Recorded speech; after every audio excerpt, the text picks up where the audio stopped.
Hey, I'm Obi Spencer. I'm here with Scott Churchin and Brandon Kay, and we're going to talk about what grinds our gears here on What Grinds My Gears, Steampunk Entertainment. Go ahead, make sure you like us, follow us wherever you're watching, subscribe so you can stay on top of the things we do. Um, Today, we got some good subjects, including Rutgers basketball, some famous Rutgers acting alumni. They got Mason Gross over there. But before I get too far down the rabbit hole of what we're going to do, Scott, how are you? Dude, I am fucking awesome. Got a new backdrop right now. Got some new cool shit in the back there. To add a little spice instead of that weird setup that I had before. So I'm happy about that one. Can't be as cool as you guys, but at least I'm trying to get there. Oh, you're there. You're there. Don't worry about it. Brandon, what are you doing today? How are you feeling? I'm doing well. I've been waiting for this show all day. I have my usual backdrop, my kind of glorified dorm room man cave, because this is all I have in my house. This one room. Yeah, it's a big room, but it's got a lot. Fill it to the brim. But yeah, excited to talk about what's going on. Respect. Well, excellent. And speaking about dorm rooms, we're going to start with what the heck is going on with Rutgers basketball, because I'm excited. Won 3 of their last 4 games against ranked teams, then went ahead and played up against Purdue, who they beat earlier in the season, and finally came back to earth. But this team is just winning games they're not supposed to win and losing games they're supposed to win at bizarre rates. I know neither of you guys are monster basketball fans, but you're both Jerseyites like myself. So any thoughts on the Rutgers basketball and just some of the other sports in general to start the show off? Here's the funny thing about New Jersey. Basically we have technically multiple Division I schools, but Seton Hall is known, but Seton Hall is for the people that can afford to go there. Rutgers is that state school that you can go to, feel accomplished when basically your GPA is still like hovering like 900, because it's an in-state school. You can kind of get away with it. Your GPA, and Big Ten school. Your SAT. What's that? Your SAT. Sorry, go ahead. And now it's a Big Ten school. I know. Well, back in the 90s when we went there, their football team was the pride of the state, and occasionally they would win a game, or occasionally they would cover the spread. Is probably a better way of saying it. That was not it was not a team you can wish to brag about much. So, it's funny. Football will always be more popular in Rutgers, but basketball, give them credit, man. They're climbing. Yeah, they'll be probably one of these, like, I don't know, 8 to 10 seeds in the tournament, maybe 12 at the lowest, but they definitely have potential to go on any of these like 3, 4, 5 game stretches and could find themselves possibly Elite 8. They they got something going on with them, which is usually unlike Rutgers in the last, I don't know, however many years. But yeah, Rutgers, they're beating all these ranked teams, losing to Purdue, which is no shame. They're a top team in the Big Ten. But yeah, if you can play well going into the tournament, I mean, you can get hot. You don't know how far you can go. Absolutely. I mean, it's one of the things that should be noted is that Rutgers joined the Big Ten a few years ago. Their basketball team is coming on quickly. I mean, there's no excuse for Rutgers to have a bad basketball team. When Scott and I were younger and at the age of college age, I mean, Rutgers should have just been taking St. Anthony's entire team and just playing them. Like, here you go. You go from the private school. Don't go to Duke. Come here, stay in the state. But we'll give you a discount. We're cheap. Yeah, exactly. Instead, Hurley's kids all went to Duke, although some did go to Seton Hall. But in addition to their unbelievable turnaround in basketball and football, I don't say unbelievable turnaround, but they're beginning to turn around in basketball and football. They've got a top 20 ranked wrestling program now, which should not be surprising. Paulsboro here in South Jersey is one of the best wrestling programs in the country. So you have an all-time great basketball and all-time great wrestling program in the country. Women's soccer and women's field hockey were both number 1 seeds in their regions in the college tournaments. And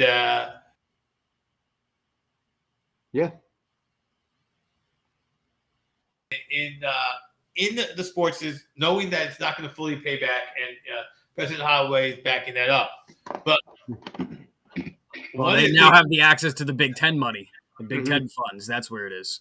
Exactly. They've taken those Big Ten. You said what I was trying to get to. They took those Big Ten funds, and they may not have gone to the big financial sports, but they are very dominant in the Big Ten on all of the other sports. They are competitive nationally and doing a heck of a job in the Big Ten. In the rest of the sports, which a big state school, unlike Seton Hall, can give you. The other thing that Rutgers is known for, or maybe you didn't know it was known for, is Mason Gross. And there are plenty of Rutgers alum who've gone on from Mason Gross's art school to have impressive careers. And one of them who's doing something right now is Sebastian Stan. So what's your favorite Sebastian Stan piece of work? Let's start with... I don't know. Yeah, we'll start with Luke Skywalker, or do you want to go with Winter Soldier? Neither. I'm going to go with Mr. Tommy Lee. Yes. I think he's awesome. I really do. Dude, the fact that that's a thing right now, I mean, who did they get? Was it D. Snyder they got as his talking penis? No, I was going to bring that up. It is, so this is... I told me the other day, too, I forgot. It's Jason Mantzoukas. Yes, that's right. Yes. He is officially accredited on IMDb with one episode as Tommy Lee's penis. Which I got to tell you, for what it is, that's an honor. That guy's great. Listen, that's a big job. From my understanding, that's a really big job there. A lot to fill there. Yeah. It's a dirty job, but someone's got to do it. Yeah. Oh boy. Keep going. Come on, I want more. Yeah, no. Listen, it's hard work being Tommy Lee's penis. I mean, he probably had real long days on set. Yeah, probably some stiff competition to get the job too. Yeah. Probably a lot of thick-headed actors. Thick-headed people, yes. Yeah. All right, so now that we've done a bunch of dad jokes, he didn't blow he didn't blow his load in the audition either. So. Oh god! Now that we've done a bunch of dad jokes, let's talk about The Godfather. Well, not exactly The Godfather. Like that when I was a kid. But go ahead. But James Gandolfini, another Rutgers alum, Tony Soprano himself, he's done less things. Yeah. It's funny. I remember James Gandolfini when Sopranos was in its heyday, and it was high. And I got one of the cast members. I got to talk to him about coming on too. He died later last season, but he said his lowest point was when he came in to give a speech to talk about being, Tony Soprano, talking about working alongside characters named Big Pussy and all the rest of it, and doing so at a kindergarten. That was when he realized, I think I need to change my image a little bit here. Because he literally came in and talked to a bunch of 5-year-olds about what it's like to be Tony Soprano and what it's like to be on camera whacking a guy on HBO.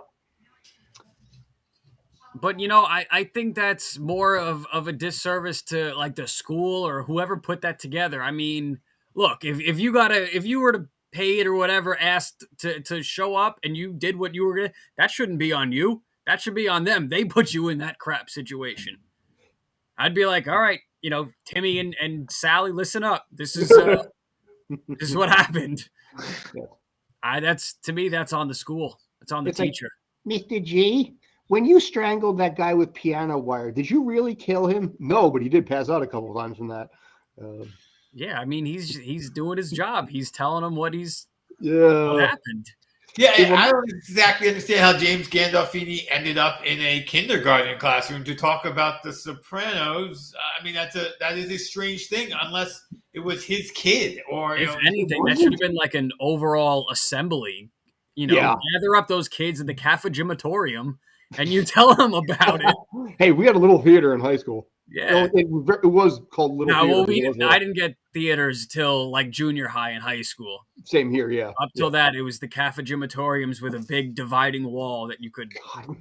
Yeah, did you have one of those ones that basically you had to pull like the the tables out and then get your hands wedged in there and just like crush your hands. Oh yeah. Oh, Yeah, fucking hated those things at Tribeca. Well, and they made the kids move it too. Yeah. And Crescent had the same thing. We had 2 elementary schools in our town. I mean, we would go to Boy Scouts and we would go right to the cafegimatorium for our Boy Scout meetings. Absolutely. But like Scott said, when we got to high school, we finally had the Little Theater, which held, a very few number of people. Like 100 people. Yeah. So, well, see, it reminds me, though, I mean, correct me if I'm wrong, but wasn't it Rutgers that paid Snooki $32,000 to speak there? I don't know. Expensive. It was either Rutgers or maybe FDU, but I'm leaning towards Rutgers, that gave Snooki $32,000, which was more money than they offered Maya Angelou to come in. And I'm looking it up now to see if I'm right. Okay. I mean, the amount of people. What is that, like a semester of tuition? Yeah, I mean. Just a year and a half. Or half semester? Yep. Rutgers? No, that's a whole year of tuition. That's like 3 years of tuition. Yeah, it was 10 years ago, $32,000. Yeah.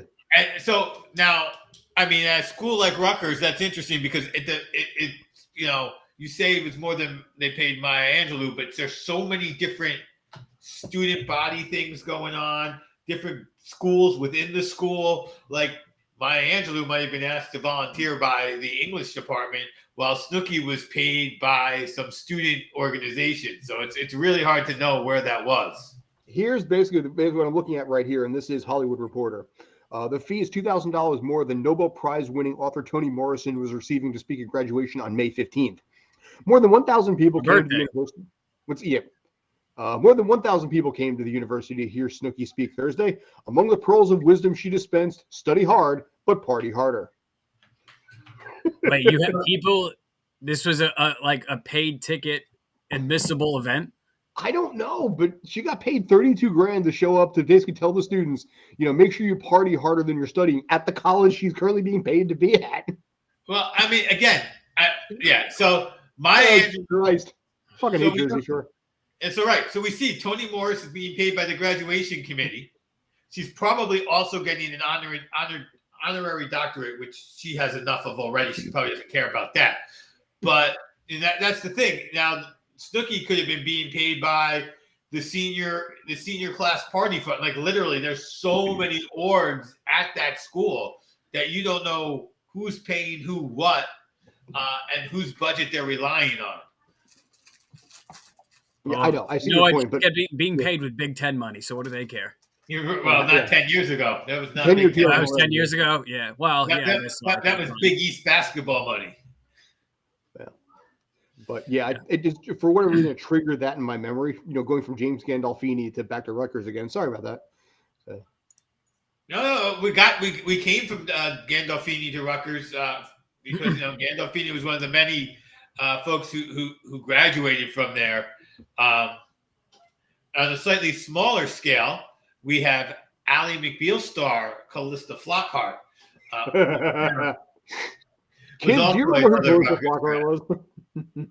Yes, right. Who remembers who Callista Flockhart was? Meaning, Brandon, do you know who Callista Flockhart was? No, but maybe I've seen. If you pulled up a picture, I'd recognize. I'm good with that. Well, I will leave Scott to get a picture of her. From James. I said. Hold on, I'm pulling her up. Hold on, I'm pulling her up. Okay, James, I've seen her around. Yeah. Okay. She was so skinny that people used to complain that she's too skinny. That's who she was. Which you realize how much work is required actually if you're in Hollywood to be like, yeah, that girl, you're too thin. You're too thin right there. Eat something. Yes. I don't know if she's still with, but for a lot of years she was with Harrison Ford. I think they were married for a while too. Really? Yeah. Long time. So, but yes, Ally McBeal. She's a Rutgers. Sorry. Yeah, I'm going down the list too. Yes. I mean, just so like there are, my son who doesn't like me talking about him online, which I now say every time I talk about him online, so it's going to get back to him someday. You've mentioned it every single time you've been on it. Yeah, I say that's the only way I can talk about him. It's just like I relieved myself of the guilt, but he's at Mason Gross, and that's when he was looking for this school. There was not, there was NYU, Mason Gross, the school out in Pittsburgh, which is totally escaping my name right now, Carnegie Mellon, and then USC and UCLA, and then everybody else. Like it was, those are the 5 schools that were really producing folks in theater and other visual arts, with giving them Bachelor of Fine Arts, where they would then move on to consistently get those things, acting roles and whatnot. I mean, obviously there's other schools that are specific art schools like Juilliard and such, but so Rutgers has itself a decent collection of famous folks who graduated from the Mason Gross program. And by the way, yeah, they've been together. Her and Harrison Ford have been together since 2002 and have been married since 2010. So, wow, that's Mrs. Harrison Ford right there. So, Mrs. Indiana Jones, Mrs. Solo, Mrs. Solo, yes. But they're more like Han Duo, Mrs. Duet. Aha! I see what you did there, Han Duo. A Han Duo or Mrs. Duet or. Yeah. We got. Come on, we can do more. We can do further on this than we did on Tommy Lee's penis, can't we? I don't know. Listen, there is a lot to take in when it comes to Tommy Lee's penis. I mean, Han Solo, yeah, Han Duo. Yeah.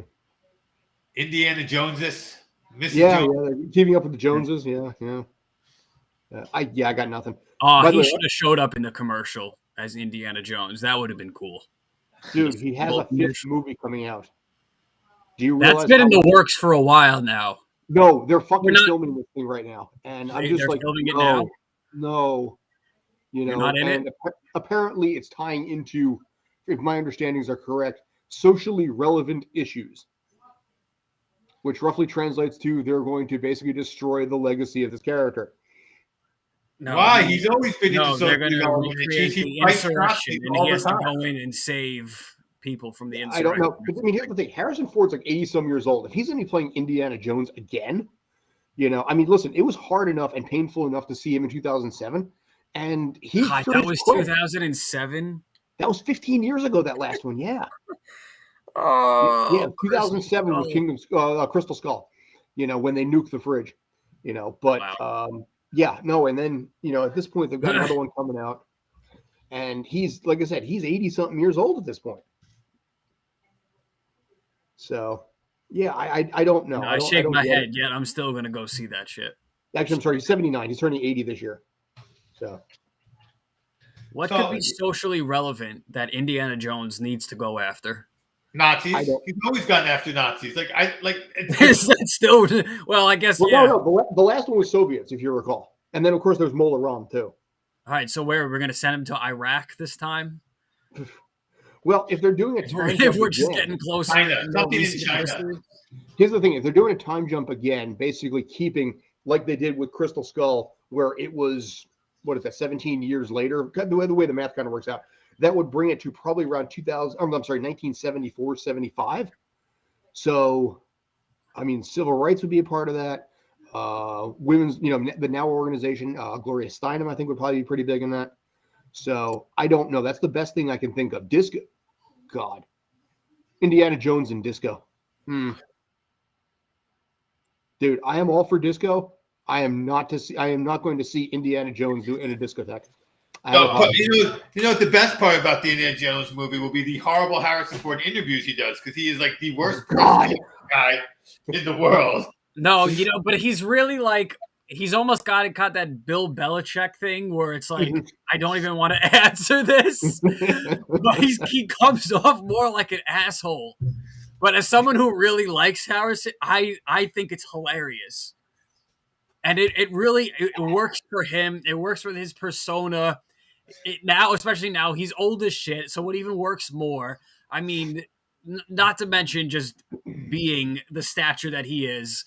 It's really hilarious watching him in interviews. Well, at this point, especially any of these Star Wars or any of these Comic-Con, more on the nerdier side. Oh, he hates it.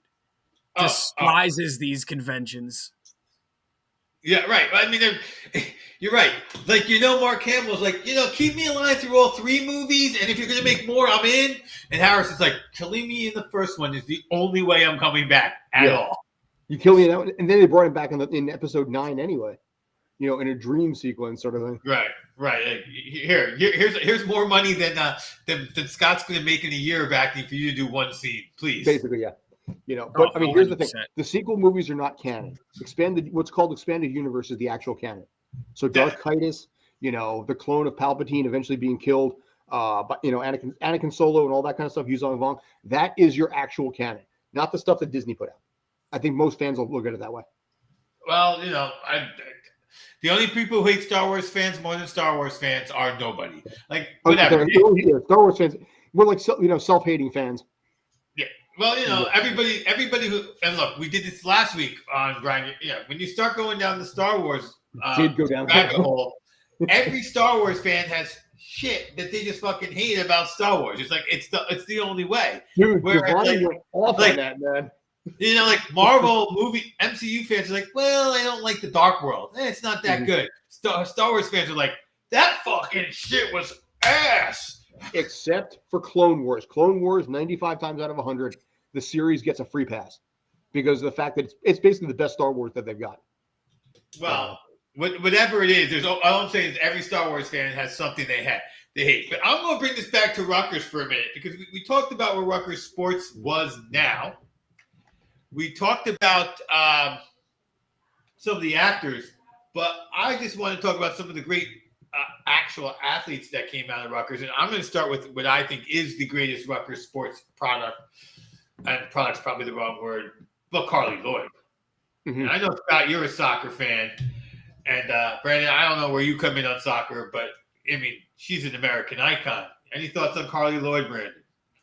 No, I as you guys know, and if you've watched us, you may know I am not soccer whatsoever. Just the whole, first off, the counting upwards of the clock makes me want to shoot myself.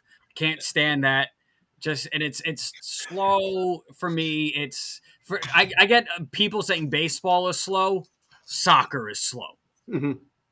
Okay, because at least with baseball, I'm watching it more like it's a chess match, not like it's a football game. So I'm not ready for all these fireworks all the time. So from that sense, it's more entertaining to me. But soccer, I just can't.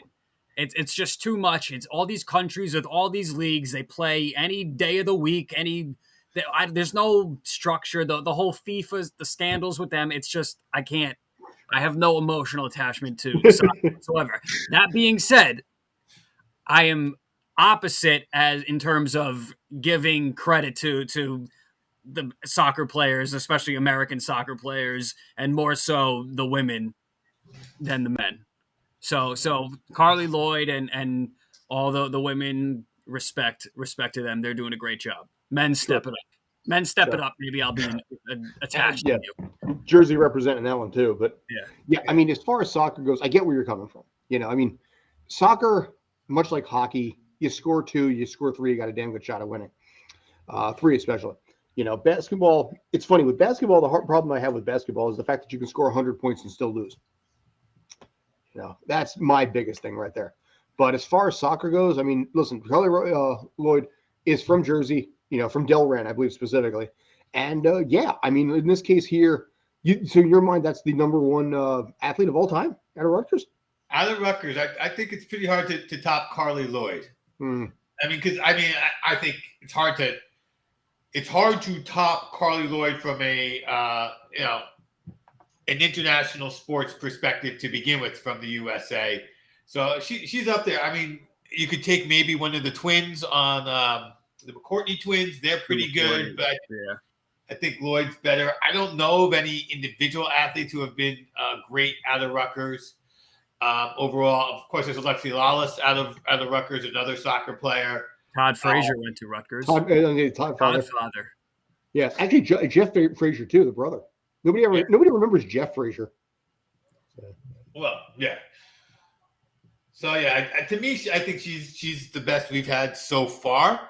But I also think she's someone who it's like she's great, but she's somebody you'd like to have you'd like to have somebody exceed. Like she's good, but there's a lot of room between her and let's say the Serenas and MJs of the world.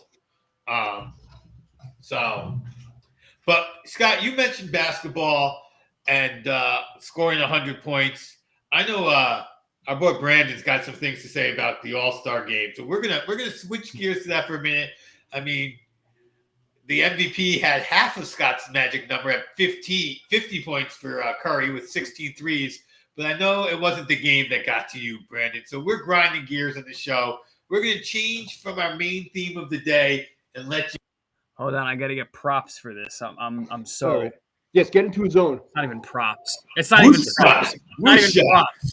In through the nose, out through the mouth.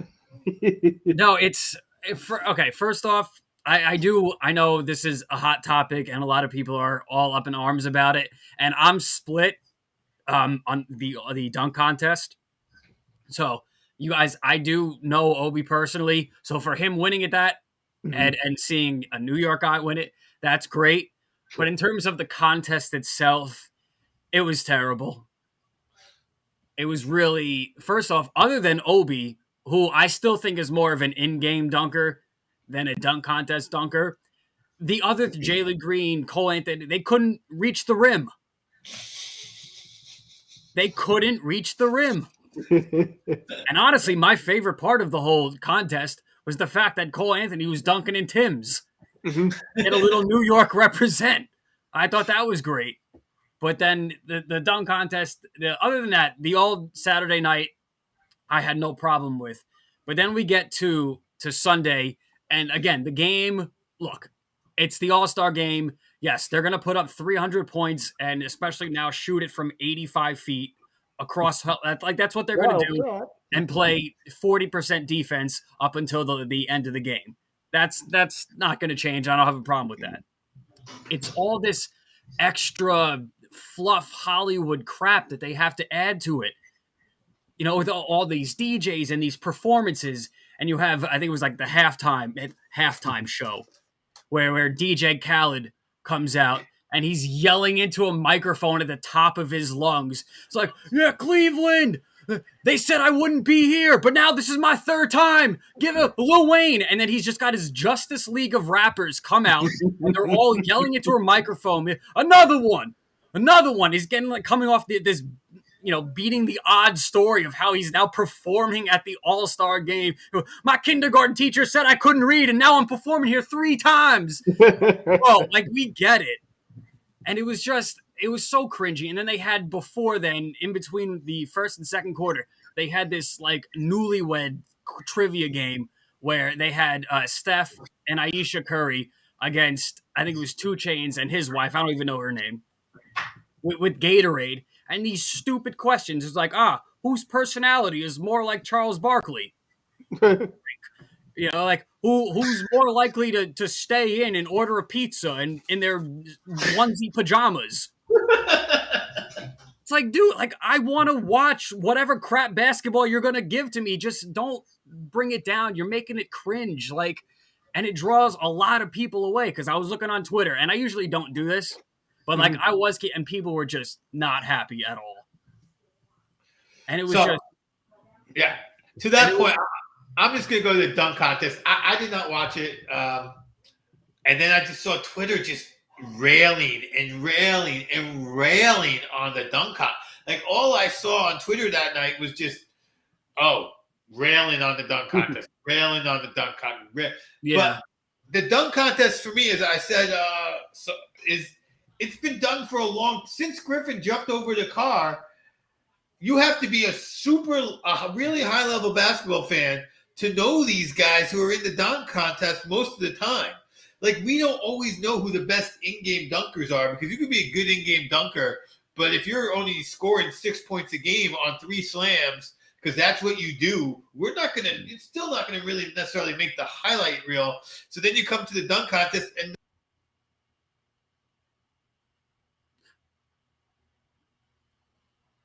skills competition more than the actual game, because I think these guys, when they enter the skills competition, They enter a skills competition, and from beginning to end, they're trying to win. The risk of injury is low. Same with the 3-point. Yeah, whatever. Yeah, skills, 3-point, even dunk contest in the NFL, the pack, all the general skills competition. The hockey where the guy blindfolded himself and did in the Joe's jersey. They bring it to these skill competitions because the reward is high because every one of these guys is uber competitive, or they wouldn't be in the professional sports, and the risk is low. But the games, especially hockey and football, injury risk is real. But even in basketball, playing defense is when people get hurt. Just because you jump and there's somebody underneath you and you land on a foot. So we see Anthony Davis do that once a week, and he's out for a month. Yeah, Anthony the Glass Davis, Anthony the Glass half full, I should say, Davis, because when he's playing, it's amazing.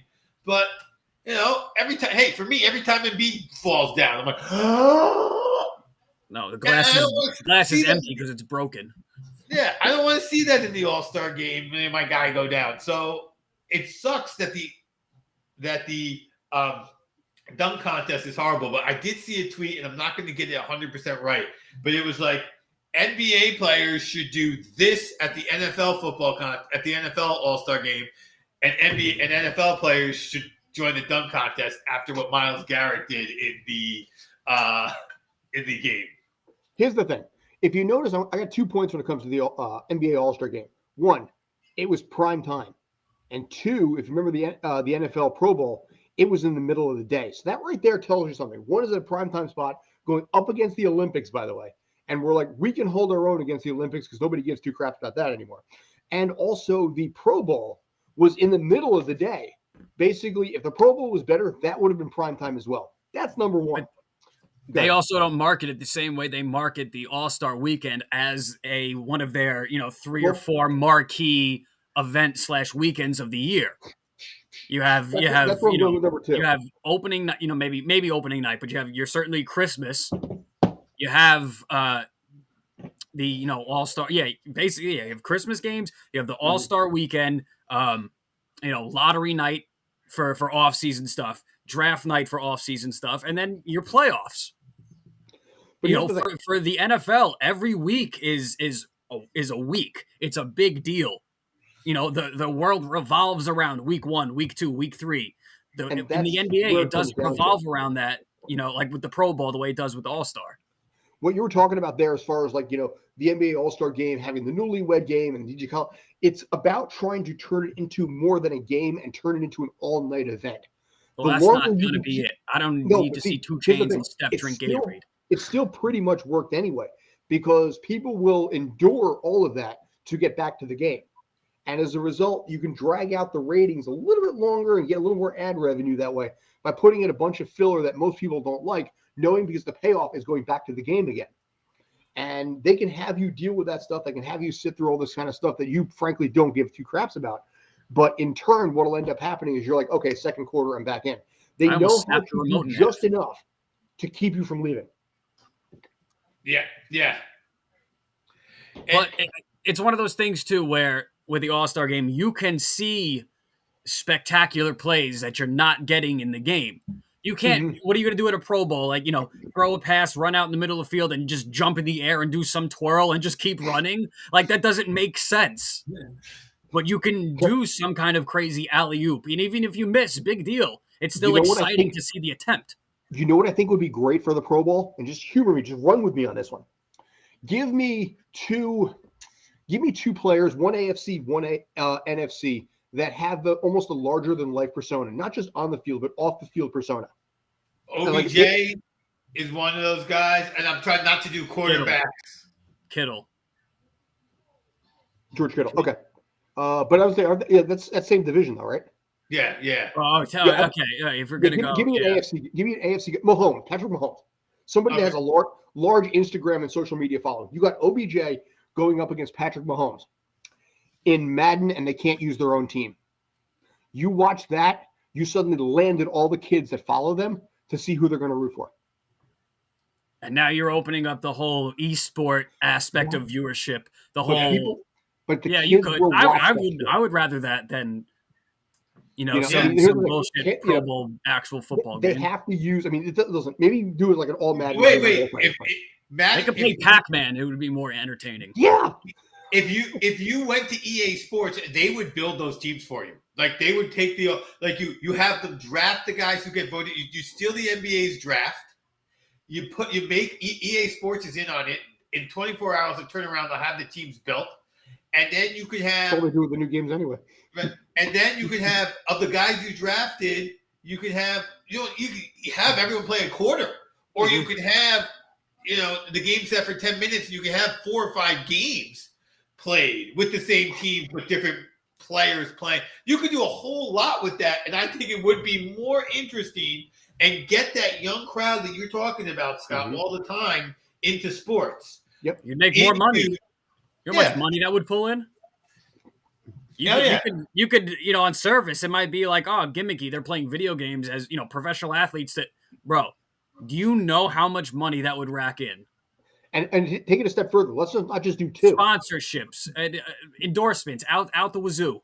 Top 8 on each side, 4, then 2, then a final, and maybe only 1 quarter each. But you could have some kind of elimination where you've got OBJ and Kittle going at each other, and then I mean, I'll say Gronk right now because Gronk is larger than life in a lot of ways too. But you got Gronk going up against who's in the NFC. That's a good thought. Dak. Or Ezekiel, and then basically you got 4 on that side, 4 on the other side. You have fans that are going to be sitting there with their guy they're rooting for. DraftKings will get in on that shit too. Are you kidding me? You even better. I'm going to take Jalen Ramsey, and he's going to go up against Tyreek Hill. Okay. And then I'm going to take Mahomes, and I'm going to put him up against Aaron Donald. Yeah. And matchups that happen in the game. Offense versus defense in this case. Yeah. See in the All-Star game, but we're not. And we want to see a Revis covering a Moss, which we actually did get to see 2 times a year. But I digress. But that's what we want to see. But they're not going to play like that in the All-Star game. Once but they will in a video game. They will in the video. Again, the one thing I can be sure of with these guys, if you give them something they're good at, they will be competitive.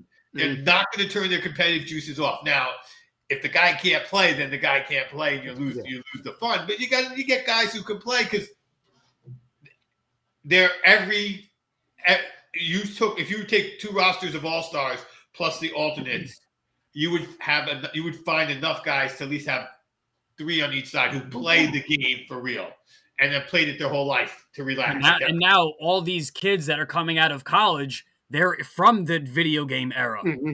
They're from the Xbox Live era. So now guys with mortgages are the video game era now. Yeah. 30-year-olds. Yeah. I think that's a brilliant idea. Thank you. I'm going to bring this back to our core subject of the day, which we'll reveal at the end. But we're going to stay up. I wanted to get there from basketball and talk a little bit about Kyrie and how he didn't get to Rutgers, but he's right out of New Jersey, went to Duke, and how he's not playing, and the Nets might or might not survive this. So, don't worry, they added Goran Dragic. I say that jokingly as a former Heat player. I love Goran Dragic. I think he's a fantastic player, but that's not getting it done. Yeah. I think that they are relying on the mayor of New York to change the rules if you're Brooklyn, which is kind of weird. I mean, obviously that is why they're out.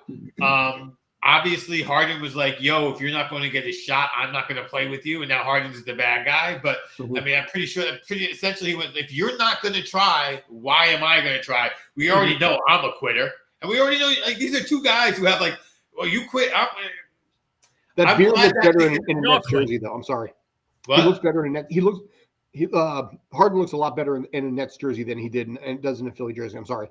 Not for nothing. I'm not a big jersey guy. Every time we talk, I'm not into jerseys. Yeah, I like a Brooklyn. Slimming and his fast. The black with the black beard worked. I think the aesthetic that way. It's a slimming look. Well, give me that too. pick the jersey just to wear. And like I said, I'm not a big jersey guy. I would pick a Brooklyn jersey. I like the Brooklyn. It's simple. It's black on white. The New Jersey Nets won when they were in their heyday. Yeah. But so I am going to now get my chance to rant. Scott wanted me to include this because he knew I wanted to rant. We're going to go completely off topic here for just a minute. And I'm going to talk about Michael Massey getting the boot from Formula One as the race director. And I, for one, cannot be more pleased. So I just got into Formula One last year thanks to Scott and Masakai X. They introduced me to the sport.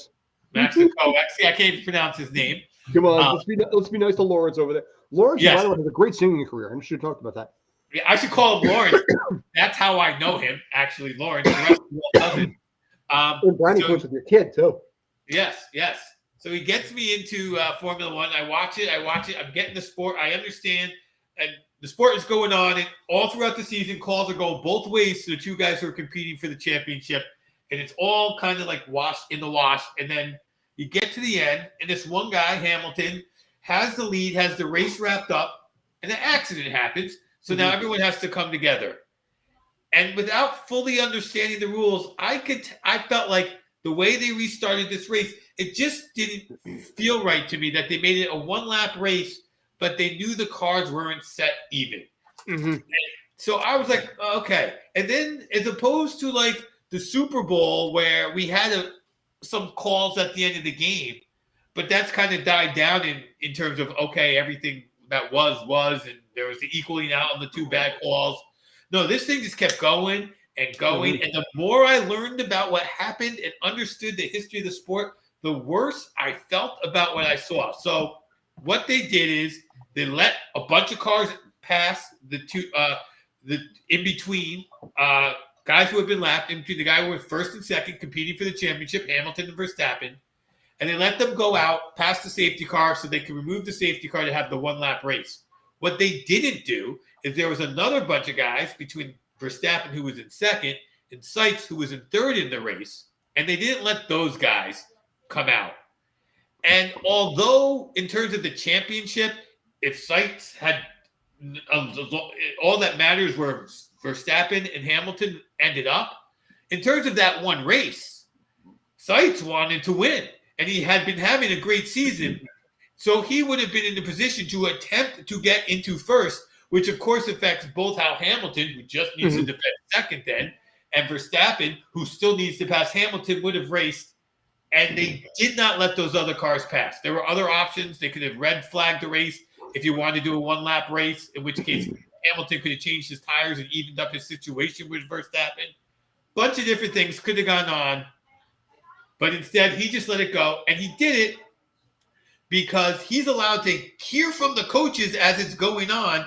And the last coach who talked to him, he listened to because we're humans. And there was a lot of pressure. So he's gone, which I think was right. He bungled it. He blew it.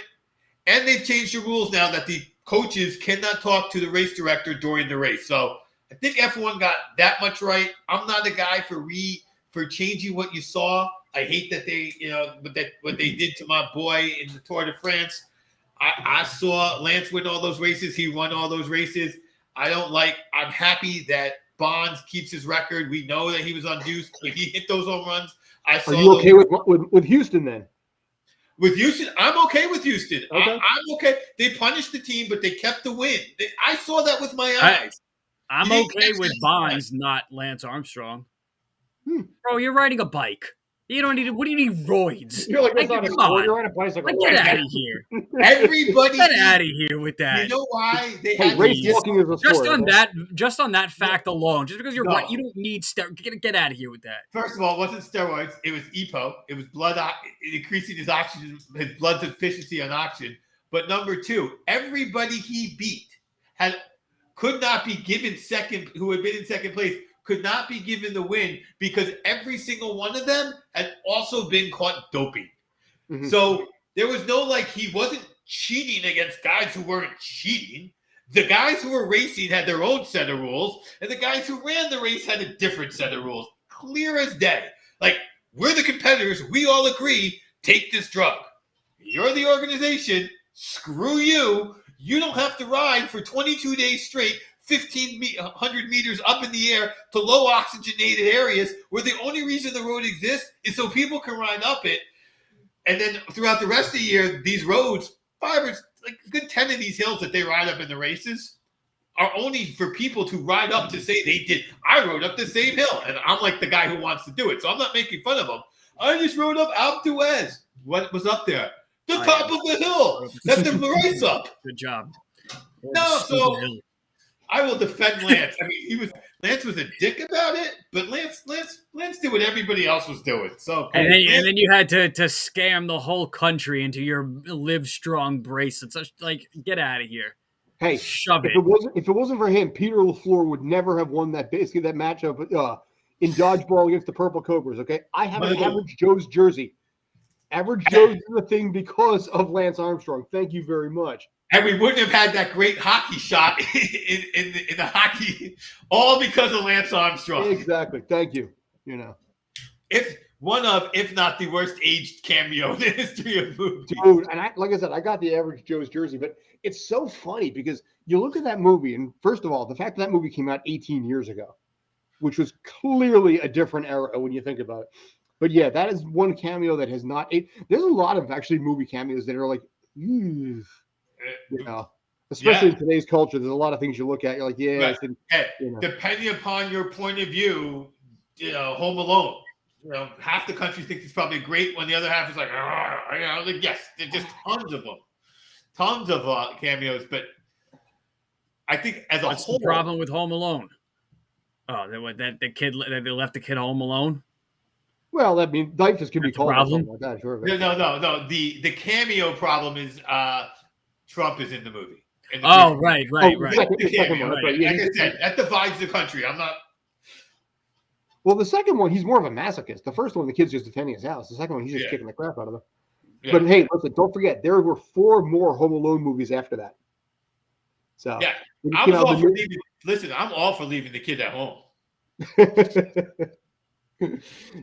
We had 3, which was involved international terrorists. 4, which was Kevin McAllister again, but played by a different actor. Missy Pyle and I think French Stewart were in that one. The 5th one was some other kid, and then the 6th one was some other white kid who was British this time.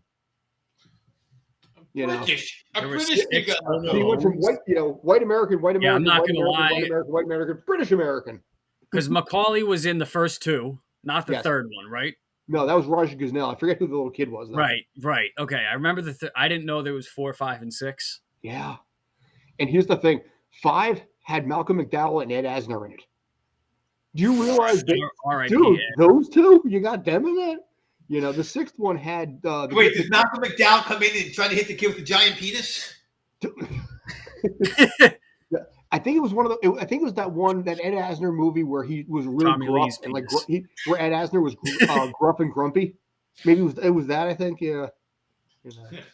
But yeah, the 6th one had whatever Macaulay Culkin's character's brother was, like Buzz from like the first 2 Home Alone. He makes a cameo in this as a cop. Oh yeah, my parents left my youngest brother at home once too. Yeah, and it turns out, hey, it's the same exact house that they used in the first 2 movies. Yeah.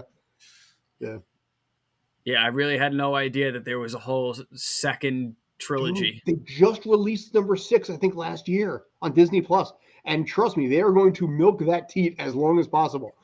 There might be more of those in the movie Jason movies. Okay, wait. I'm sorry. So the one that's on Disney Plus. You're counting because I thought that was a whole new. No, it's called Home Sweet Home Alone, but it's actually number 6. Yes. Okay. Oh, I've seen. Okay, I've scrolled past that. Yeah, that's right. Home Sweet Home Alone, which was, from my understanding, I watched Nostalgia Critic on it. The 2 people that are trying to break in, apparently something was left at at the house that they need to get back because they're about to lose their own home and they're looking to take back what actually is legally their own, so they can sell it and keep their house and keep the family there. So the people that are trying to break in aren't burglars; they're people with decent human beings who just screwed up, and you kind of almost feel bad for them in some ways. Nah, I don't like that. Oh, great! So now we got a little kid beating up. I want my dirty, greasy little Italian man with whatever her name is, Ellie Kemper, Kimmy Marv. Schmidt, and in the office. Yeah. That's one of the people trying to break into the house. Ellie Kemper. Yeah, I mean, yeah, you know what she's like. You know what her personality's like. You know. Yeah, yeah. She's a sweetheart too. She really is. That's rough. I can't believe they went that way with that. Yeah, I'd rather them do a 6th Indiana Jones movie than another Home Alone. I'll respectfully go the other way. So You know, Indiana I don't Jones know. ended when they rode off into the sunset. His father, and I don't know. the other- Break and- Shia LaBeouf out. Have him reprise his role. Have him be the new Jones. supposedly yeah, he's not. Have in him it. be Ohio Jones or somebody I'm else. going to go with this Come way. up with a On, new character. if they had done Indiana Jones the way they did, 007, then we'd be okay. Mm. The problem is that we got an 85-year-old man trying to do whatever he's doing, and disbelief can only be suspended so far. All right, Yeah. so then that brings up a question. If there were to be a new actor to take up the whip and satchel, who would? First thought would probably be. I mean, I'll be honest. I would consider like Channing Tatum. I was gonna go more like a Chris Pine, Yeah, okay. more in that kind of a realm. I don't want to go Ryan Reynolds. I don't want to go like John Cena or The Rock. I mean, I leave those three out of it. You know, How many Rock movies are we gonna see with him in the jungle? No. I want somebody less big, physically big. I don't care if they're star big, but I just want somebody less physically. Chris Pine's a great choice. I think it's perfect. Chris Pine is probably a good choice because he's not known for being uber buff. No, not too old, not too young. Yeah, why not be Captain Kirk and Indiana Jones? That's Because right. the original guy was Han Solo. No, if you got Han Solo and Indiana Jones, then you got to have Mr. Spock. So I can't remember the guy's name. Who plays Mr. Spock in the Quinto. Zachary Quinto. Zachary Quinto. There you go. Yeah. That would be some. I got stiff money on one of his movies too. So by him or just the production? He was a producer on it, but yeah. Oh, so okay. Well, screw They him. had me say lines, but they never paid me for it. All right. Well, screw Quinto then. That son of a bitch. I'm never watching. They had me a ad lib a movie bunch of again. stuff, and I rolled with it. I just did what I wanted to, and they're like, All right. Well, I didn't know forget anything. him. But Take his ass Chris Pine would work if you were to switch it around. I mean, obviously, in this case here, with recasting often being done, and taking away from the white dude aspect of Indiana Jones, who would you pick? Don It's Cheadle. got to be a female, though. It's got to be a female. Oh, it's got to be a female. Well, You can't use We're gonna Idris pick a Elba or female? something like that. So female Indiana Jones. Yeah. Furiosa Who's that? from Fury Road. Okay. Yeah. Okay. All right. I can't think of the actress's name. I barely said her character's name right, but the truck driver from Fury Road has already proven that to me she can handle it. She could do it. And we already did have a female Indiana Jones, by the way. Lara Croft, you mean? Angelina Jolie. Angelina Jolie. That was a smart casting there too. Yeah. I never saw the reboot that they had a few years ago, but Angelina Jolie, that was a great pick there, and I think it worked out pretty well as video game to movie adaptations go. Yeah. First one, anyway. Second one kind of sucked. But. No, well, hey, speaking of video game adaptations, I put it on our Twitter. I don't know. I haven't seen it, but Uncharted is actually exceeding its expectations. Yes. So Is it? Yes. So, Well, I mean, you got Mark Wahlberg and Tom Holland in that. Yeah. You got. See, I don't know, the whole Tom Holland being cast as Nathan Drake. It's a little early for me, just age wise. Yeah, I've never played the game, so I have no connection to it. But he's more like Mark Wahlberg, Mark Wahlberg's age in the games than he is Tom Okay. Holland's.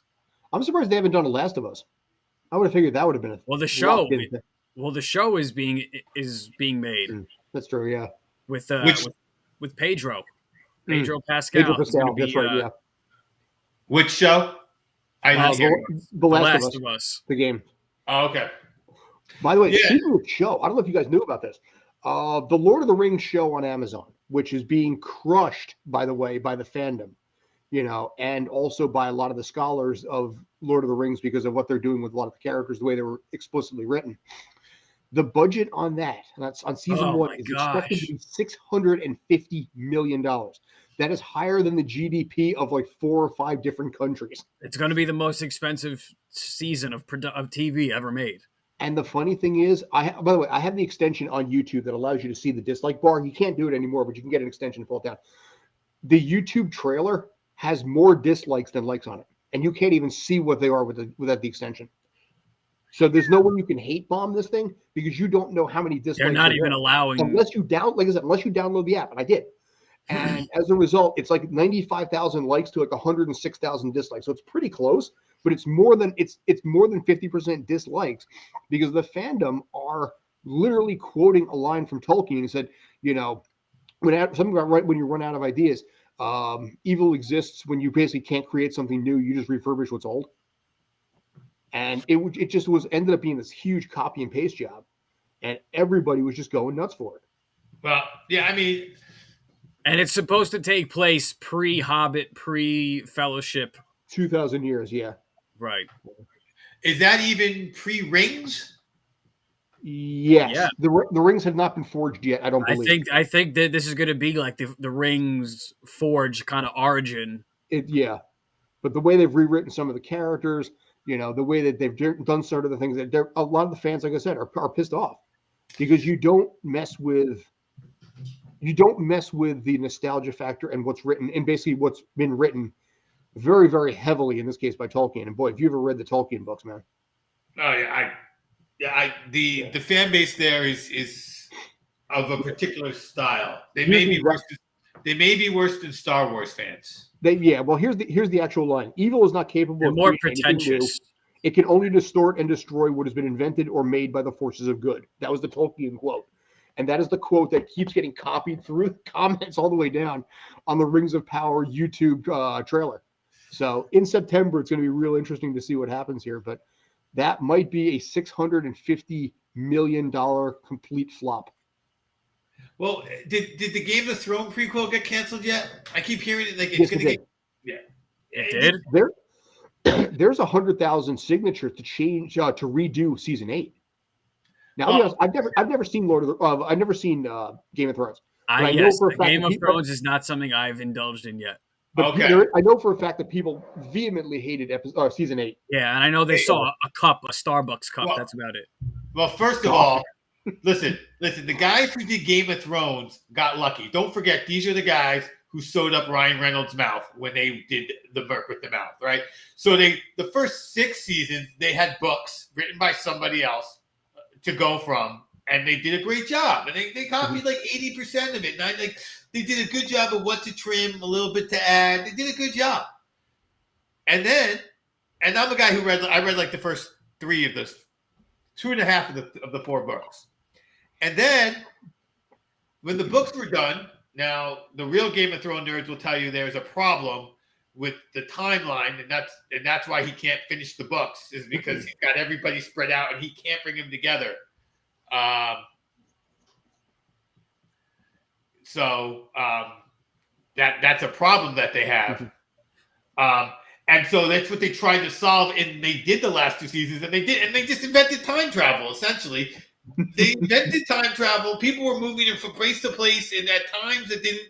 And they're like, well, he told us that she's going to be the bad guy, and he's going to be and I think as an author, he may have come to the conclusion that he was wrong, and he wrote it. We'll come back to that one in a sec, but okay, yeah. What is that? So what? Please. So what is it? Each season is what, like half of a book, essentially. Each season was a chunk of the book. So the books are like the first book and the second book are back to back, and then the third and the fourth book happened in parallel. Mm-hmm. So the first season was one book, the second season was the second book, the third, fourth, and fifth seasons were the last 2 books, but the timeline so you can see where they meshed. Right. And then the last 2 seasons were the 2 books he hasn't written yet because he can't write them because he created a situation he can't untie.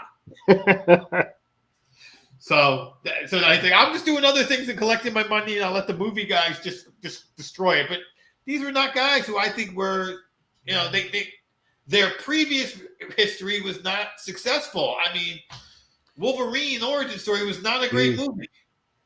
Yeah, Well, Ryan Reynolds killed off like Deadpool in that. Origins, though. I have a soft spot for Origins. Okay. I don't dislike it. As a matter of fact, my family and I always say "Cuckoo Cuckoo got screwed." Like that's like a family quote in our house. But the Ryan Reynolds part of it, I can't forget. Like I'm like, this is understanding who Deadpool is, what Ryan Reynolds was able to do as Deadpool when it was Weapon X. Yeah, just it was horrific that. But Deadpool also killed Ryan Reynolds too for reading the script for Green Lantern, which my God, I hurt laughing from that scene. Oh, I had no idea that was coming. Yeah, that was great. Yeah, and they even went back to the Origins when he kills. Yeah. Well, yeah. Just multiple. No, don't do that. Don't do that. He should have killed him. He should have shot Sandra Bullock for that movie he did with her when he was doing his rom-com phase. Well, listen, let's not forget he was also in Blade 3 too. I did forget. Yes, and I'm sorry to bring that back to you. Blade 3 was also. It was definitely a movie. We'll put it that way. Yeah, I remember I watched Blade the original many times. I watched Blade 2 a couple of times, and Blade 3 I watched once. I watched Blade 3 twice. The first one I liked. The second one I was decent. I thought it was solid. The third one was definitely a movie. So what was Shamar Williams' show? I have to jump regarding video adaptation, which you decided to put up on the screen. Yes, I did. So I felt like it was a good idea to do that. I'm not sure basically regarding the jump, but as far as video, the video adaptation, my theory is in this case, as far as why Uncharted is doing well, because Sonic did so well. To come back to this point, Sonic the Hedgehog, after the fan protest about how he looked with the devil eyes, people turned around like, this actually might be the best video game to movie adaptation they've ever done. And obviously it's got a sequel coming. You got Knuckles in there, voiced by Idris Elba. I think Tails is in it too. So it was a surprisingly enjoyable film that a lot of people were like, okay, we're used to shitty video game adaptations here, bringing in line to what like the Super Mario Brothers movie was 30 years ago, where Bob Hoskins and John Leguizamo were taking shots between takes. They were literally doing tequila shots between takes to get through filming. I think that movie is going to be so important in terms of how video games are adapted into TVs and movie shows. The Super Mario TV shows and movies, rather. The Super Mario Brothers movie? Yeah. Because I feel like if it flops, not to do it. If it flops, which just based on history, the chances of flopping are more likely than not. I think it would do such a blow to the video game being, adapted into movies and shows. Yeah. Me and my cousin Fan Jexter, who I'm going to do what Scott does to me. I want to talk to you about getting him in on this cycle because he likes sports and he's obviously a movie guy. I constantly go to him as given his history as sort of a semi-critic, and every time we have another successful game franchise, whether it was this or Arcane, are they ready to threaten the comic book movies? Because as much as I love the comic book movies, DCEU struggles. The MCU was saved by Spidey, but do we have faith? I mean, I know Scott has told me there's a lot of reshooting going on in Doctor Strange. Are they ready to make that move? They're obviously trying, but can they get those IPs to be competitive with the comic book IPs? Which I think why Mario is going to be so crucial in terms of how these video game adaptations are at least being seen moving forward. Because when's that expected to come out? Late 23? Something like that, yeah. So, yeah, I mean, I think... The thing about that movie is that I think there's a lot riding on it, but I don't think the movie industry is capable right now of taking video games and adapting it well. I think it's too basic in this case because, I mean, again, too much history there. You got, Street Fighter. You got Mortal Kombat, which up for a while was a long period of time until, was the best movie that they'd had for a while until pretty much Sonic came along. I mean, again, we talked about Tomb Raider too. It was in bad there. But my thinking in this case is that I think there's not enough material to work with on a game as there would be with a comic book series. You know, you got a game that's 5, 6, 10, 20 hours. Adapting that to a movie can be challenging. You know, and that's even, like I said, a bigger game in this case, as opposed to like some of the smaller stuff that's going on. You know, but I think, I mean, granted, the original Super Mario Brothers movie, they wanted to include prostitutes in there. It's a fucking Mario Brothers movie. I mean, come on. So, I mean, look, I don't know how successful they've been, but, you know, in terms of dollars, and even if they were out, but, you know, Pokemon is a video game, and my kid watched that show growing up like nothing, and there was a few Pokemon movies. But I'm going to take a... Hello, guys. Hey, he's got some thoughts. So let's let him roll. Welcome. Hey, Giovanni. Welcome, I know you have some thoughts here, so I'm going to let you roll with that. Okay, so as far as video game adaptations with movies, I think that you have a lot of people that's in Hollywood that has no concept or no idea what they're trying to create when it comes to dealing with transforming a video game into a live action film. And you got a lot of people on like that's in the production that never played the game or have no idea. They're not a dedicated fan. Like Paul W. Anderson, for instance, he only played it one time, and he just came up with these whole 6 trilogies of Resident Evil that made absolutely no sense. They didn't have the original characters. They didn't have. It was all focused on one particular person who was never in the game. You know, and I'm just spitting facts. Mortal Kombat, for example. Good for the current time that it happened, but did we need a Cole Young? We could have had Johnny Cage in his place. Yes. They killed off Johnny Cage at the beginning of the second one in Annihilation, like the first scene. Oh, that's a long story with that one. Because I have to give it to Paul Anderson on that one. He did a good job on the first film of Mortal Kombat in the 1995 one.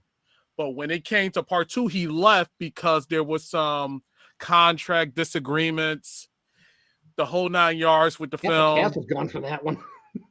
And not only that, you had actors who left because Paul Anderson left. You know, and so there was because one of the actors that played Johnny Cage, he asked for Johnny Cage to be killed off because he was very disappointed with the script. But make a long story short. Do I feel it's still now, for instance, the Sonic the Hedgehog film? That was because of the fans, not because of the writers, not because of anything of that. It was because of the fans. Because you knew that Jane Sonic was coming out. Once they showed the image of Sonic, everybody had a crap storm for months. Oh yeah, it was horrific. My house was crying. It took them to sit back and say, give us a month so we could correct the way Sonic looks. And we gave them a month and they corrected it. And it was perfect, the way Sonic looked. I knew what they was trying to go with, but it wasn't going to fit because of the fact that the way we vision Sonic. Right. You have to have the separation. Not this abomination. Oh my God. If you had this abomination, that looks like they lost the rights to Sonic. So what is that? Can I interrupt here for a second? I think you just said something that was so important about video games versus comics.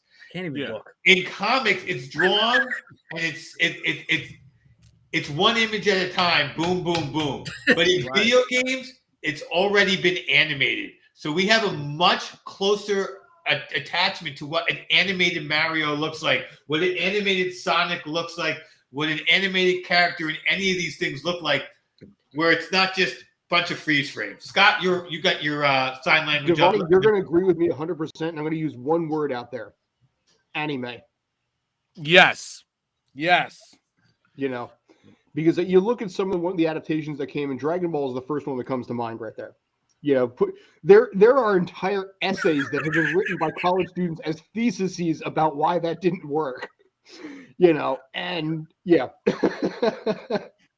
And the funny thing Alita about Battle it, Angel was solid. But, Cowboy Bebop is also a well, that's I a was different really game, but it's still excited good for work. that. it wasn't. I would say like this: it wasn't as bad as I thought it was going to be. It wasn't. Still didn't feel right though. It didn't feel right, but it wasn't as bad because I thought of it and I saw the direction it was going with it. Mhm. It kind of made sense to make it into that type of format when it comes to live action. And plus, it's a series because at first I thought it was going to be a straight up movie. Mhm. It was just going to cut a couple of scenes. The only thing I had an issue with that they got rid of the kid and the kid didn't show up at the end, and that messed me up big time. Set up that season 2 is never going to happen. and American anime, they did a great job when they tried to bring Avatar to the screen. Well, yeah. We shall not speak of that. Castlevania, though, I think Castlevania was American, though, wasn't? Didn't the U.S. do that one? What? Because Castlevania was solid. Yeah, the Castlevania on Netflix. The cartoon, yeah, that was American. Yeah, that was solid. I mean, that's anime style. But that one 4 seasons. But yeah, Avatar: The Last Airbender, going Avatar. I was gonna say the A camera guy that's over on FBI Most Wanted. That was Orange Is the New Black. Mm-hmm. He actually was the B camera guy on that. I talked to him for a while. I told him straight up, I have not forgiven you yet for doing the Avatar live action movie.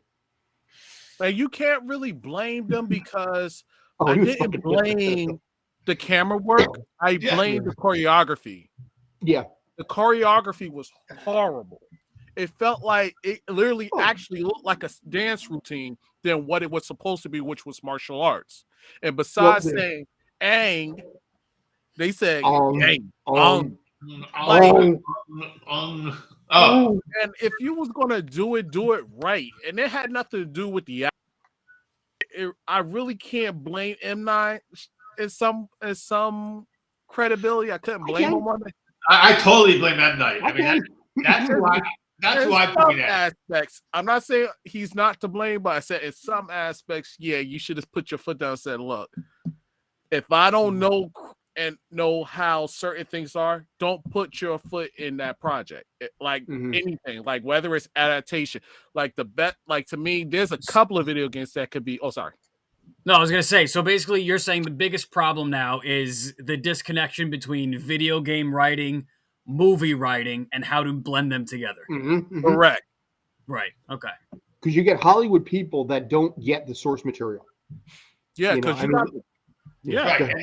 And they're yes, you could go from video to, but not the other way around. In terms of understanding, like you can have a guy who's super into video games have a fair amount of knowledge in terms of the whole actual movie industry, but chances are the vice versa, that's not going to happen. It's tougher. I think it's coming. I think there are plenty, just like we know that the people who are making comic book movies now, a lot of the actors, they sit down, they read the books, they get into it, they understand it.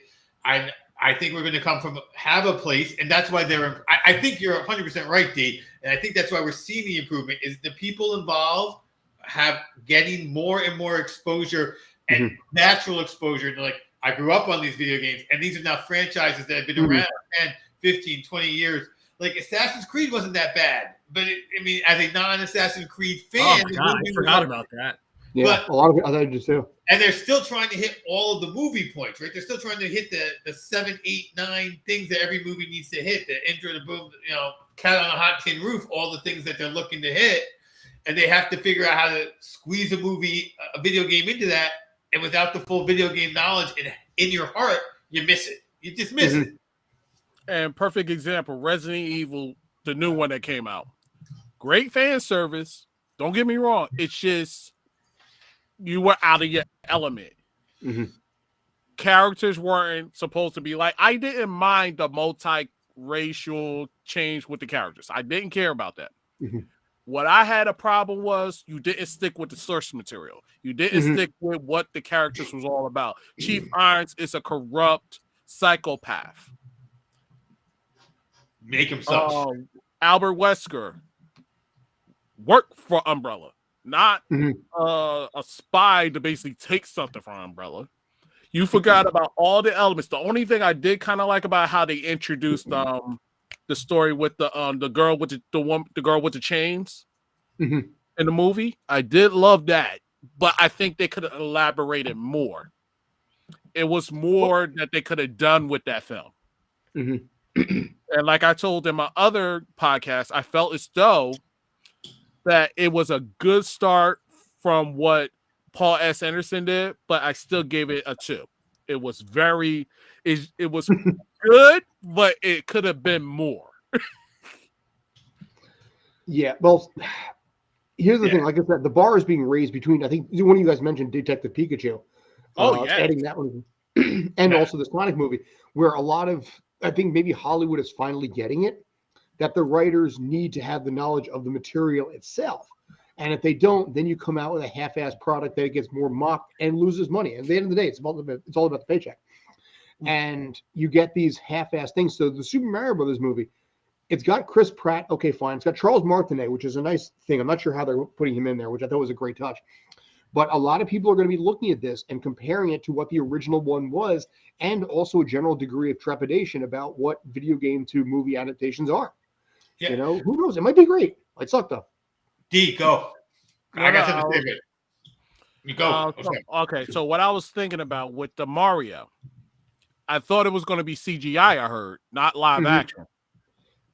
So we're dealing with voice actors that's trying to basically be the character.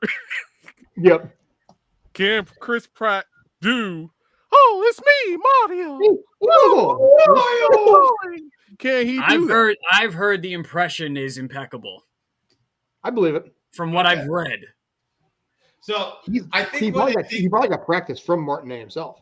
I brought up that one of the reasons these movies are getting better is the folks have grown up with the video games. They're more in tune with them. The other thing that's getting better is, like comic books, there's more backstory, right? There's so many Sonic games that there's enough to draw on from enough different sources to make a movie. There's enough Mario type games. My favorite game is Fire Emblem Three Houses, and that could be a movie, but it's one movie, one story. That's all you got, and you've got to follow that script, or you're going to miss, because there's not enough Fire Emblem stuff to truly make a great movie. Although it's getting close, but I think a lot of it has to do with the diversity of the material, options of what you can grab. Go ahead, Brandon. I'm going to go with Brandon because I think Brandon. I expect you to say what you got to say, and I know you got a book. So yeah, well, I was gonna say I think the next major game adaptation to come out, TV or movie, I think is Halo. Mm-hmm. Yes, Halo's coming out on Paramount. So and I think a lot of the outcry with some of it, especially design wise, is how Cortana looks. Mm-hmm. So unless maybe I don't know if there's time to get the whole Sonic treatment where she's redone, but I personally didn't have as much of a problem with how she looked, based on the games as much as other people did. Any adaptation of Halo to me will always be Red versus Blue and nothing else. The single longest web series of all time, by the way. Now on like season 21 at this point. Before you leave, I want everybody to say what video game do you wish was made into a video game? Video game that was made into the movie. But basically, forgetting for a second if it's already been done. Like, not gonna say, but I'm not gonna say this one, but Street Fighter. They did right. Yeah. Oh. But maybe a good version of Street Fighter. They got 2 attempts, third time's the charm. But I'll start. The movie I want them to make a video game. A movie that they want. I keep getting it twisted. The video game to a movie. I want it to be Dead Space. Okay. I don't know that one. Ooh. I know of it. Dead Space to me would make a phenomenal space horror movie. I saw the anime. I played the game religiously. I really think if they put it with the right hands, it will be, matter of fact, a trilogy to a prequel, to a point where it will be money making, just because it's a horror film and it's something that is unique, something far more better than Aliens. Okay, that's a bold statement. I'm going to go with a video game I don't play much, but between my kids and growing up and Joey Campanelli, if you're out there, used to always make me watch him play. Yep. I think there's so much in the world of Zelda that you've got to be able to make a killer movie from all the things with Link and Zelda and everything they have going on there. And I think with the excitement of fantasy right now, look, we were talking earlier about Lord of the Rings, that there's something there that can definitely be made into a quite successful movie. Brandon, you want to go? I'm going to go God of War. Okay. I think taking that with just Nice. the overall knowledge of Greek mythology that we have, especially if you give it like a TV series, kind of like the way they do with The Witcher, and you kind of introduce all the gods and stuff like that, I think that could make a killer program. Okay. Scott, before you answer, I do want to say, as a fan of The Witcher show, the first season, like my wife and I used to call it fuck. I enjoyed it, but it was really just fuck. The second season, really, it built a good story. I really enjoyed the second season. I thought it was a better show than the first season. So on to that point of, now granted, there's some book material, but you can go from there.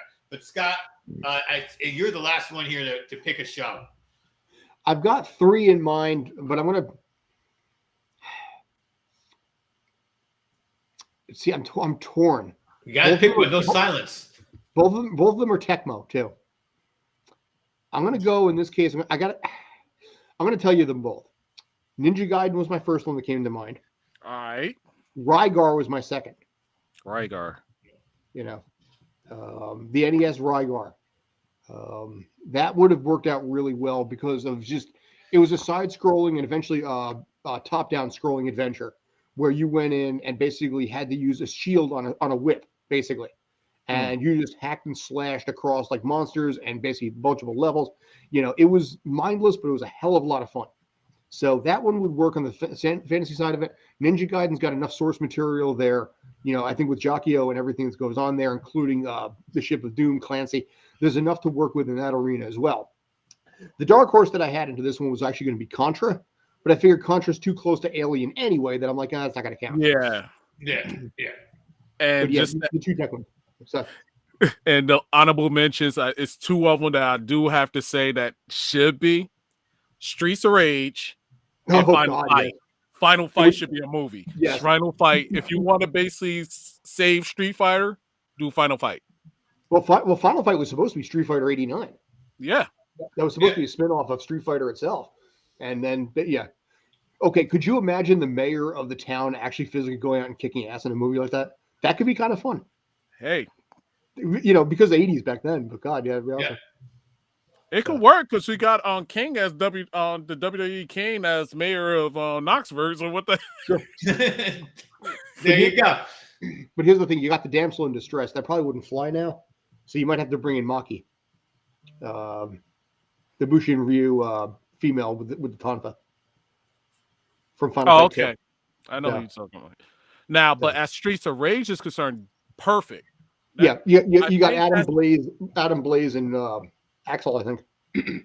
Because I heard that's one of the lineups for the Sega properties for the movies. Because they basically show a list of movies that there's coming up that they were considering, and Streets of Rage is one of them. Oh, that'd be good. Alter Beast, from what I found out. Streets of Rage, Alter Beast. There actually was a Streets of Rage movie in 1994. No, that's I didn't know that there was one. Yeah, I got 2 more before I log off because they just came honorable mentions because I like these story-driven games so much. Far Cry and Red Dead. Yeah, I think those could be doing that into TV series. I think Far Cry was already done. Was it? Yep. By the way, additional fun fact: that Streets And of just Rage Red movie, Dead.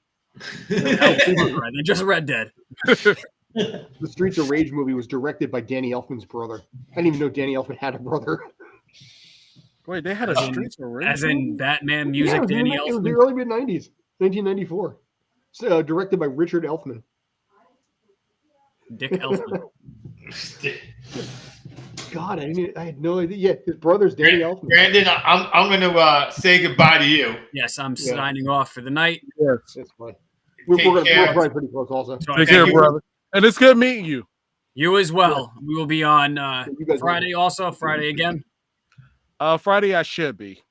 All right, gentlemen. I will talk to you Friday, and then we'll have Sports Den tomorrow. Yeah, 4 p.m. So we got tons of stuff, and then Nets Celtics. Yeah, Thursday you have night. Nets Celtics. We've got Tales from the Film Set live stream on Thursday. Tales from the Film Set tomorrow night at 7 too. But and then Brian's going to be Friday, and then I got soccer. Busy I'm week. starting soccer on Saturday. Me and Juan Carlos. Soccer Saturday. Another busy week. Excellent. All right, gentlemen. Thank you. See you tomorrow, bud. Thank you. You enjoy. Take care. So, yeah, we're not too far behind. I think we're pretty close to wrapping up anyway here. I was going to say, I mean, I'm looking at my list of stuff for this episode, which I'm not angry at all, because that's part of the show, is to go completely off topic. The main subject of this topic was Scott and mine home state. I don't know about D. Not sure where he was. It was New Jersey. We focused a lot around Rutgers. We did throw in a lot of Rutgers basketball, Carly Lloyd, some Rutgers graduates, and Sebastian Stan and James Gandolfini. Talked about some other Jersey folks with Kyrie Irving. One of the people we didn't mention, but we touched on the show, Peter Dinklage out of New Jersey. I wanted to get a little into him. And is anyone excited about him and Cyrano de Bergerac? I mean, like, we're taking the ugly fighter to a different level by making him, a small guy as opposed to just and not ugly. I think Peter Dinklage is a decently handsome dude, but instead of just that's what the game is ugly. But I think it's going to bomb at the box office, but it's going to be critically acclaimed. Okay, that's fair. I think it's going to be one of those movies that if it follows the same formula, fine. But I think he has the range to be able to make it work. But again, it's not a movie that's going to make a lot of money, I don't think. Well, the last great Cyrano de Bergerac was, of course, Roxanne. That's Steve Martin in his prime. Steve Martin at his height. Like, that was Steve Martin at his height. So, so I think we're going to wrap.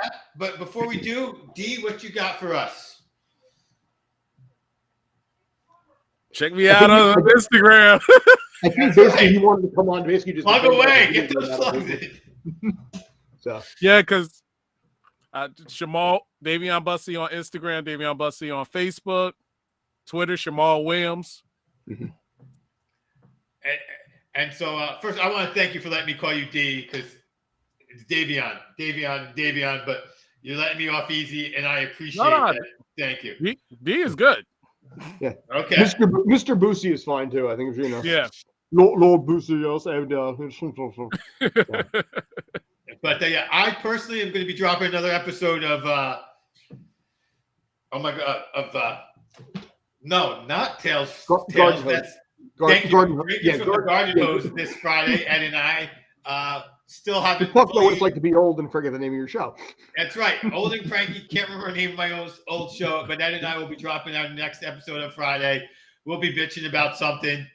I will not be joining Scott tomorrow, I don't think, on Sports Den. I hope to, but I got this recurring meeting at 4:00 at work, and that takes precedent. But I am doing now Sports Insiders on Sunday on Spanglish Sports Network, so check us out there. Scott, before we go, I know you got stuff to plug away, and you should. By the way, congratulations to you. You just passed the first year anniversary of Sports Den. Showed up my Facebook memory, so kudos on that. Congratulations. Thank you. So for me, Tales from the Film Set tomorrow night. Pretty basic. We're not doing any interviews on this one, but I'll be talking about the new Apple TV series Severance, some of the things that I dealt with. I recently had an AMA on Reddit about it. Some of the dumb things I can't discuss, plot and things like that, but the experiences that I had and some of the quirky things are going on there. Come up on Thursday, we will be doing a live stream of probably one of the Oscar-nominated films in this case. I pretty much haven't seen any of them, so we're working the kinks out there. Thursday night, like Brandon said, he's going to be covering Nets Celtics. I'm not sure if you're doing that alongside. That'll be on Twitch. Yeah. Okay. Thank you. And then I was going to say Tails again on Friday, or Grind My Gears on Friday. Bitch at me for the fact I forgot what actually the schedule was on Friday. That's fine there. And then Saturday, soccer starts. So my plan right now, most likely, is to do the Philadelphia Union Minnesota United game alongside our new soccer co-host, Mr. Juan Carlos. So he's coming on board to basically start working with me on that. His knowledge of soccer is frankly better than my own, so it's going to be a solid tandem there. That's what we've got on tap. As always, like I said, it's Streampunk Entertainment, Tales from the Film Set. Find us on Facebook, Twitter, it's all, et cetera, or wherever you're watching this at the moment. Let's see. You know, actually, Is Matilda a superhero? She's not a comic book character, but I think she's a superhero. She's for the children that's going through in a fantasy aspect. Yes, it is a superhero film for children that's under the age of 6. Okay. I was gonna say that's actually a Danny DeVito movie too. Also, speaking of Jersey, he's from Neptune. There we go. And with that, I'm going to say goodbye. I thank you all for watching along with us. Really appreciate you jumping on, D. Scott, no problem. Always, good working with you. Take care, guys. Thank you. Be good. Laters.